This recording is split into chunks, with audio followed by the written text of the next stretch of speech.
Some crimes end with answers, and others just stop. Time turns the evidence to dust, and the names of the missing fade into forgotten police files.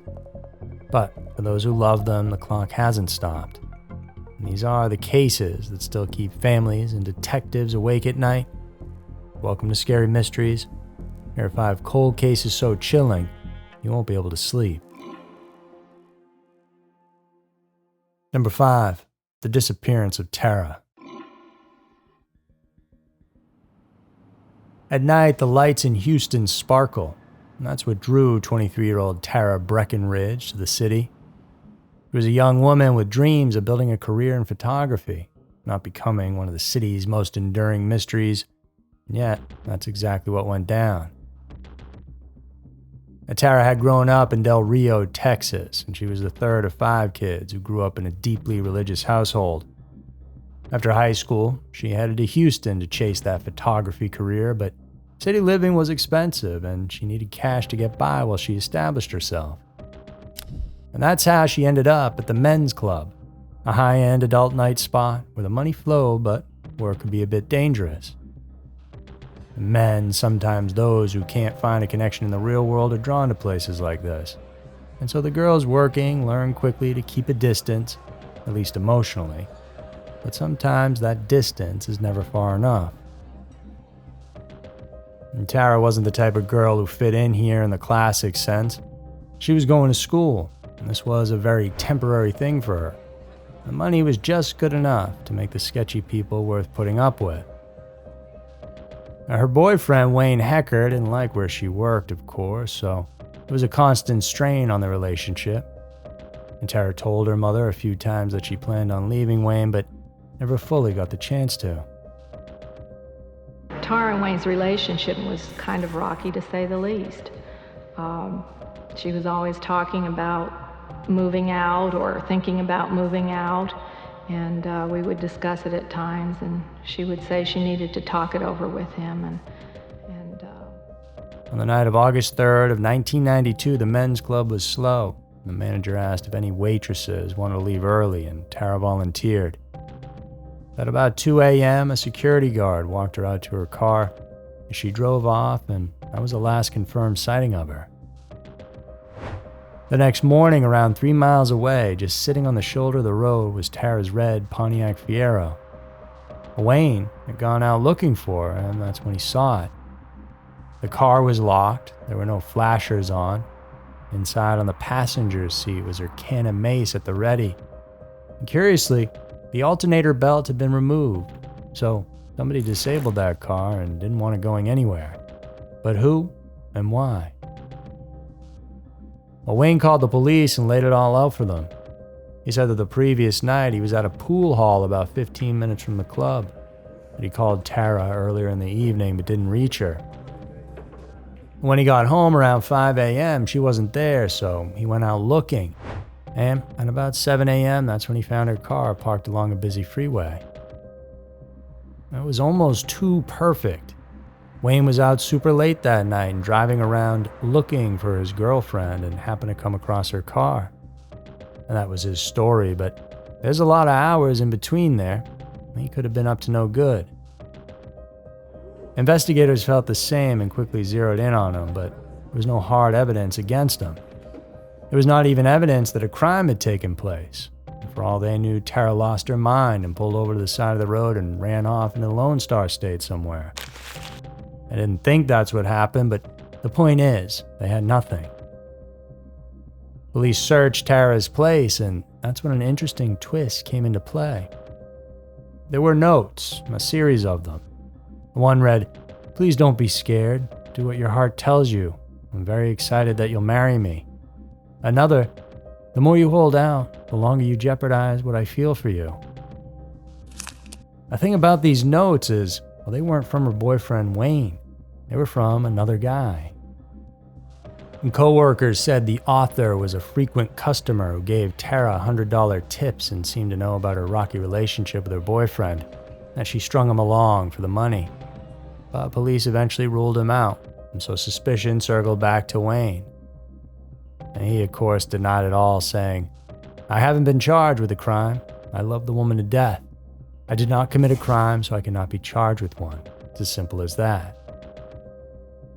I don't know an explanation to anybody but the Lord, and the Lord has given me, I'm waiting to hear something, and it's from Him. I can't answer to anybody because there's not an answer that I have. Only He has it, and until there is an answer, I don't think anybody will be satisfied. So, what do you think happened? Tara was 5'5", 120 pounds when she disappeared. More than 30 years have passed, and the truth about what happened after she drove away from the men's club that night is still missing, just like Tara herself. Number 4, Indonesia's most gruesome cold case. Jakarta, November 23, 1981. The Monday morning rush was just beginning along one of the busiest streets in South Jakarta. Office workers hurried past vendors, and traffic police directed the endless flow of cars. And on the sidewalk, across from the Wisma Arthaloka building, 2 cardboard boxes sat unattended.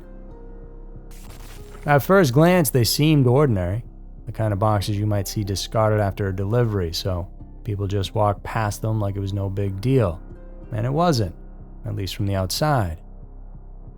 But for 2 security guards in the area, something about them wasn't right. As the sun continued to rise, these boxes started to give off a foul, almost overpowering stench, and flies swarmed around the seams. The guards approached a traffic policeman nearby and told him what they found, but he was busy directing traffic and waved them off. So the boxes stayed there, baking under the late morning heat. Sometime later, 2 unhoused individuals sifting through trash made their way to this part of the town, and curious, just like Brad Pitt, they wondered, well, what's in the box? What they found inside would be the start of one of the most gruesome and enduring mysteries in Indonesia's criminal history. In the first box lay 13 cleanly severed bones and a human head. The flesh had been stripped from the bones, but the head was strangely intact. Eyes closed, features undamaged, almost as if the victim were just sleeping. The second box held something worse, 180 pieces of human flesh, meticulously cut and packed. Internal organs, a lung, a liver, a spleen were stacked inside, and certain parts were missing entirely, the bladder and pancreas. This wasn't some random frenzied killing. This took a lot of time and care. Forensic pathologist Dr. Munam Idris was called in to perform the autopsy. He was no stranger to violent crime scenes, but later said this was the most brutal case he had ever handled. The victim was a male about 18 to 21 years old, around 5'6", with a sturdy, slightly overweight build. And he had been stabbed multiple times with wounds to the chest, back, and abdomen. Within 24 hours of death, his body had been submerged in water, and the skin on his fingertips was still wrinkled like a drowning victim's. And every bone was scraped clean, and every piece of flesh washed free of blood, suggesting the mutilation was done in a bathroom or a similar setting. Dr. Idris likened the cuts to those used in preparing a kambing guling, a spit-roasted goat. The precision and systematic nature suggested skill and time. Police believe more than one person was involved, and that the process took several hours to complete, meaning they had privacy. Despite the brutality, the killer left behind details that should have made identification of the victim possible. The fingerprints were there, intact palms and soles, even that face. When police ran the prints, nothing ever came back. For days after the discovery, hundreds of people came forward, hoping or fearing to identifying the victim as a missing loved one. But every lead collapsed and nobody recognized the guy. On November 27th, the body was then buried in Tegal Alor Cemetery in West Jakarta, laid to rest without a name.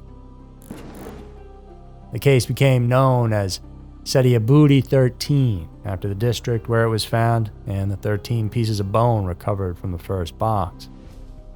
It is considered Indonesia's first modern mutilation case, and even after more than 4 decades, it remains one of the most disturbing. Whoever the killers were, they not only got away with murder, they erased their victim's identity. And unless someone comes forward with the truth, that's likely the way it will stay forever. Number 3. Kristin David. It was early summer 1981. 22-year-old Kristin David had just wrapped up senior year at the University of Idaho in Moscow. She was smart, ambitious, and planning for the future, with one more semester to go before earning her degree in political science. Life was good. On June 25th, she returned to her apartment near campus. She had already moved most of her belongings out, but she came back for her blue 10-speed bike and a few items she left behind. Now, the plan was to ride that bike to Lewiston, where her sister lived, and stay there for the entire summer. The next morning, June 26, Kristin climbed onto her bike and headed south. It was a long trip, but manageable, nearly 30 miles down Highway 95, a rural route winding through farmland, small towns, and long stretches of open road. A handful of witnesses reported seeing her along the highway that day. She wore a yellow tank top and brown pants, her long hair tied back for the ride, but she never made it to her final destination. 8 days later, some men fishing along the Snake River, the natural border between Washington State and Idaho, spotted something floating near the shore. It was a black plastic garbage bag, and inside it was the torso of a human body. Then over the next several days, more bags surfaced along the water's edge, discovered by random people and some by police. One had some limbs, the other a head. The remains were then identified as Kristin David. And those bags had been weighed down with pieces of metal, but it apparently wasn't enough. But an important clue is that most of the remains had been tightly wrapped in layers of old newspaper, all from the Lewiston Morning Tribune, but from 4 specific dates: April 7th, April 17th, April 19th, and April 24th of 1981. The medical examiner noted that one portion of her right leg was never found. Her clothing, personal belongings, and bicycle are all missing too, and to this day, no one knows where they went. Detectives had very little to go on, though. The newspapers would suggest the killer had a connection to Lewiston, or at least access to multiple back issues. And the wrapping, each body part separated, bagged, and then sunk, pointed to someone organized, patient, and confident enough to transport the remains without being seen. In talking to the witnesses who saw the girl on that fateful bike ride, several of them reported seeing a dark-colored late-model Chevy van, often described as a metallic blue, parked or moving slowly along the highway. Some mentioned Oregon plates, so this was at least something that could be connected if a potential suspect were found and they owned something similar. The FBI believed that whoever did this was a white male between 21 and 28 years old, intelligent but a chronic underachiever, living alone likely or in their mother's basement type of situation. But either way, someplace they could take the victim and carefully cut them into pieces in private. And Kristin's murder has long been linked, at least in public speculation, to the Lewis-Clark Valley serial killer, an unidentified predator responsible for at least 4 disappearances and murders in the Lewiston-Clarkston area between 1979 and 1982. But there's a key difference in this case. None of the known Lewis-Clark victims were dismembered. We are not ruling out the possibility that Kristin's murder is related to those murders, but we are investigating Kristin's separately. Kristin's situation has always stood apart, more methodical and more gruesome. That missing piece of Kristin's right leg is interesting to note. That was never discovered, and so perhaps the killer kept it as a trophy. And if that's the case, along with the precision of the whole thing, likely this killer has more victims. Where or who they are is anybody's guess. It's been more than 40 years since Kristin's final ride down Highway 95. And somewhere out there, her killer is possibly still alive and maybe still carrying the piece of evidence that could finally expose him. It will be investigated thoroughly, and above all, Chris would be thankful. She deserves this. Number 2, the woman in the attic. Born in 1924, Hedviga Golik had worked as a nurse and once lived an active life in the port city of Rijeka, Croatia, before moving to Zagreb. But by the early 1960s, she was living in a cramped 190-square-foot attic apartment, tiny, cut off from the rest of the building and accessed only by a separate stairway. That apartment had been gifted to her by the building's superintendent, Hinkevic, former boyfriend and fellow Jehovah's Witness, who had helped construct the building and received the unit as partial payment. Whatever their relationship had been, by the time she moved in, Hedviga kept to herself. The neighbors described her as a bit of an eccentric, prone to wild mood swings.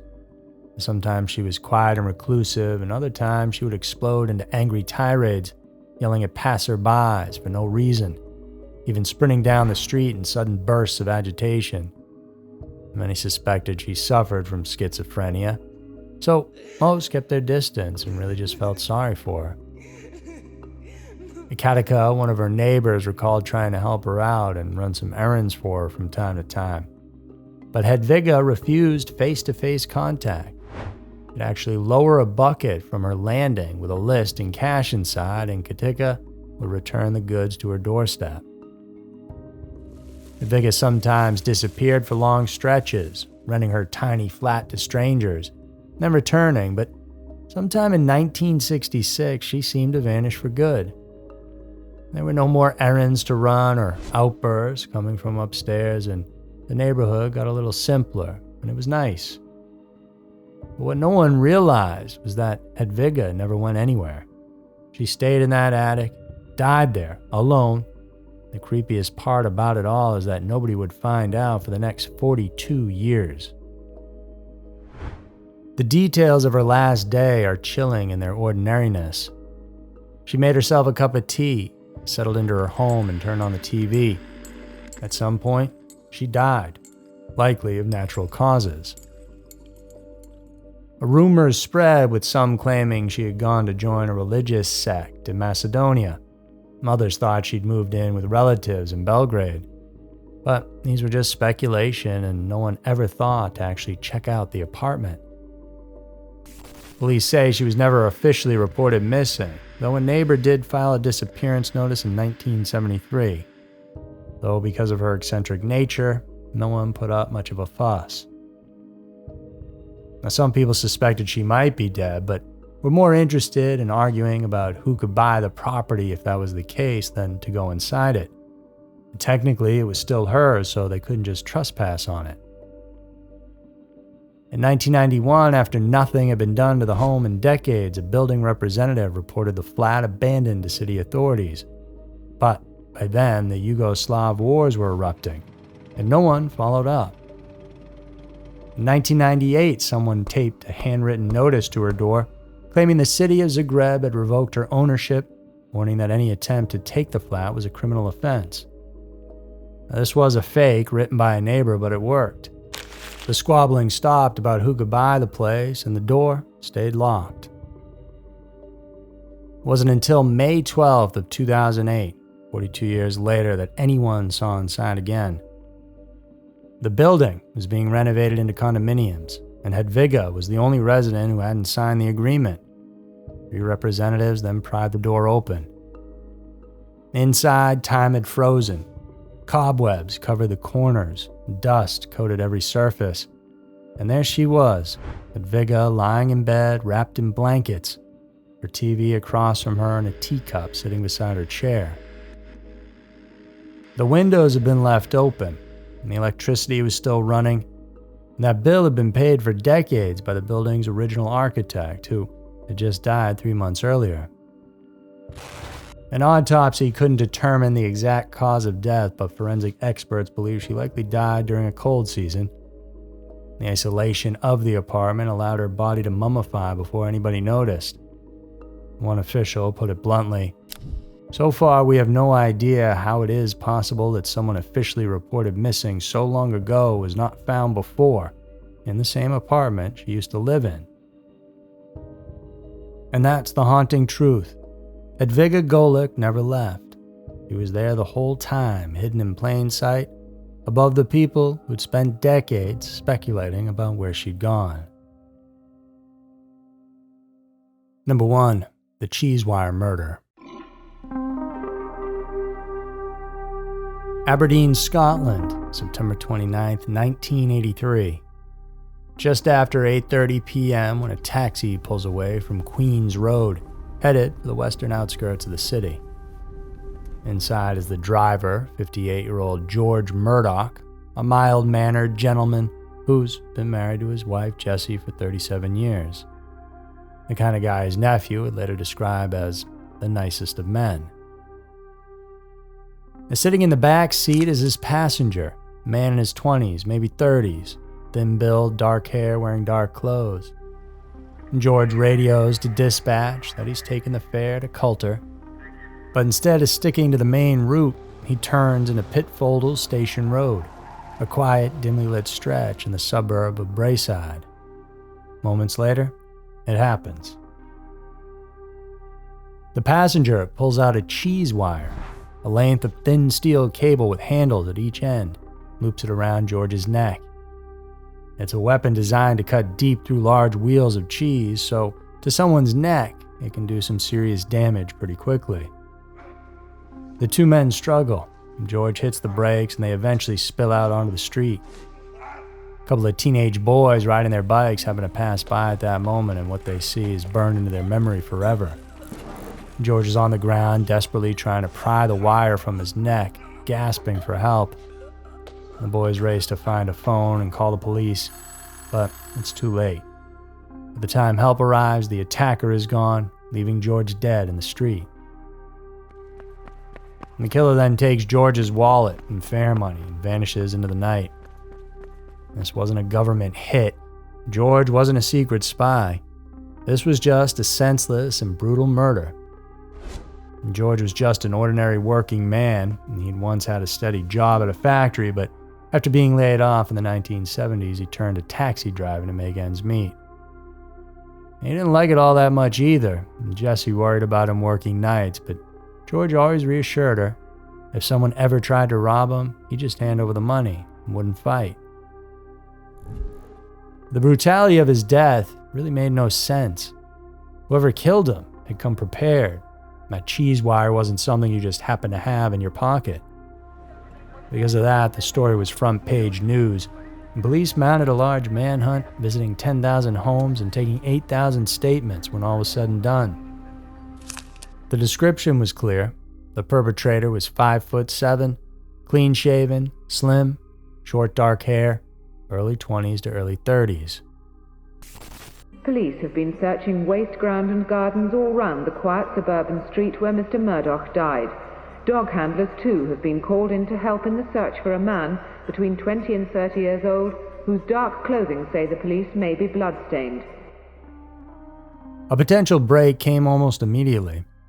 Just after the murder, an employee at a takeout restaurant on Great Western Road, Mr. Chips, saw a young man walk in wearing dark clothes.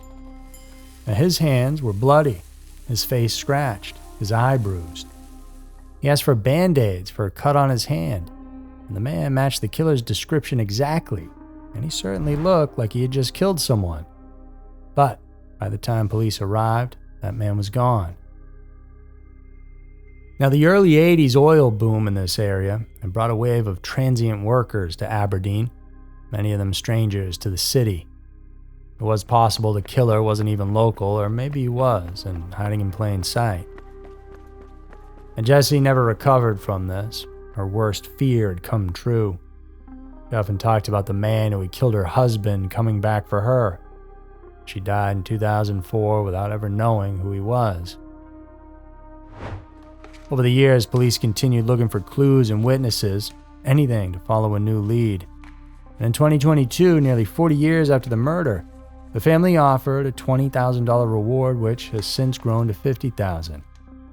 That same year, the case was featured on Crime Watch Live, sparking dozens of new tips. And in September 2023, a major development. Police announced they had isolated what they believed is the killer's DNA profile, the most significant breakthrough in the case to date. We had a breakthrough in that we hold a DNA profile recovered from the scene, believed to be that of the killer. Enhancement in DNA has enabled us to identify 200 possible genetic links, commonly known as familial DNA. They've been using it to eliminate suspects and are even appealing to the children of possible suspects to come forward for testing. For George's family, they realize it's been a long time, but closure is what they're chasing and always will. And until the cheesewire killer is named, that care will remain a wound, one the truth might finally be able to heal. So there were 5 cold cases so chilling you won't be able to sleep. That's a wrap for today's episode. I hope you all enjoyed it. If you did, remember to subscribe. And thank you so much for tuning in. And please do stay safe out there. And I'll see you over in the next one.